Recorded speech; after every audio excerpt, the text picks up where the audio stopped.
Crystal, സ്ഫടികം. എബ്രായ ഭാഷയിൽ സെഖൂഖീത്ത് എന്നാണ് പറയുന്നത്. ഗ്രീക്ക് ഭാഷയിൽ ക്രിസ്റ്റല്ലോസ് എന്നും പറയും. മഞ്ഞ് എന്നാണ് ഈ വാക്കിൻ്റെയൊക്കെ അർത്ഥം. സുതാര്യവും പ്രത്യേക നിറം ഇല്ലാത്തതുമായ കടുപ്പമുള്ള ഏതു വസ്തുവിനെയും സൂചിപ്പിക്കുവാൻ ഈ വാക്ക് ഉപയോഗിക്കുന്നുണ്ട്. അതുകൊണ്ട് കണ്ണാടിക്ക് ഈ പദം ഉപയോഗിച്ചിട്ടുമുണ്ട്. പ്രാചീനർ സ്ഫടികക്കല്ലിനെ വെള്ളം ഖരമായി തീർന്നതായി മനസ്സിലാക്കിയിരുന്നു. ആഭരണങ്ങൾക്ക് അധികമായി ഇത് ഉപയോഗിച്ചും വന്നു.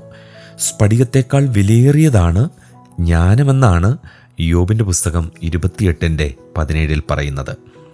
സ്വർഗീയ യെരുശലേമിൻ്റെ ജ്യോതിസ് സ്ഫടിക സ്വച്ഛതയുള്ള സൂര്യകാന്തം പോലെയാണ്. നഗരവും നഗരത്തിൻ്റെ വീഥിയും സ്വച്ഛ സ്ഫടികത്തിനൊത്ത തങ്കമാണ്. വെളിപ്പാട് പുസ്തകം 21 11, 18, 21 വാക്യങ്ങൾ.